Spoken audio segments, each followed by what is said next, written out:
Birla open minds international school Karimnagar nursery to grade 8 with IIT NEET foundation AC campus డ్యాన్ residential అడ్మిషన్లు జరుగుతున్నవి.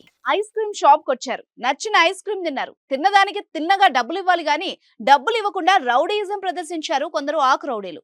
డబ్బులు అడిగిన యజమానికి పెద్ద కత్తి చూపించి బెదిరించి అక్కడి నుంచి పరారయ్యారు. చిత్తూరు జిల్లా కుప్పంలో జరిగింది ఈ ఘటన.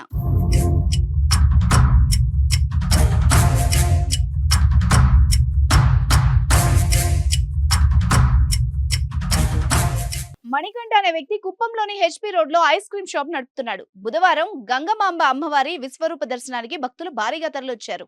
ఆ చుట్టుపక్కల ప్రాంతం అంతా జనాలతో రద్దీగా కనిపిస్తోంది. మణికంఠ షాపుకు కొంతమంది యువకులు వచ్చారు. వచ్చి రాగానే షాప్ లో ఫ్రిడ్జ్ లో ఉన్న డోర్ ఓపెన్ చేసి తలా ఒక ఐస్ క్రీమ్ ని తీసుకొని తిన్నారు. ఇంకా ఐస్ క్రీములు కావాలని చెప్పగా వాటిని షాప్ లో ఉన్న వాళ్ళు ఇచ్చారు. అయితే డబ్బులు ఇవ్వకుండా వెళ్లిపోతున్న వాళ్ళని మణికంఠ ఆపి అడిగాడు. అంతే, మమ్మల్నే డబ్బులు అడుగుతావా అంటూ బెదిరించారు. అంతేకాక పెద్ద వేటకత్తి తీసుకొచ్చి హెచ్చరించారు.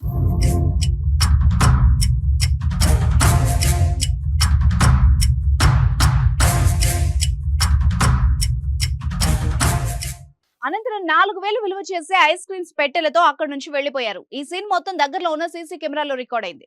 వెంటనే ఐస్ క్రీమ్ స్టోరీపై కుప్పం అర్బన్ పోలీస్ స్టేషన్ లో ఫిర్యాదు చేశారు. ఐస్ క్రీమ్ల కోసం కత్తితో బెదిరించిన ఈ ఘటన స్థానికంగా చర్చనీయాంశమైంది.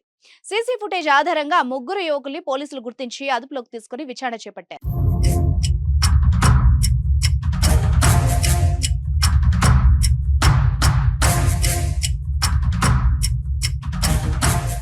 సుమన్ టీవీలో మీ పర్సనల్ అండ్ బిజినెస్ ప్రమోషన్స్ కోసం కింది నెంబర్కి కాంటాక్ట్ చేయండి.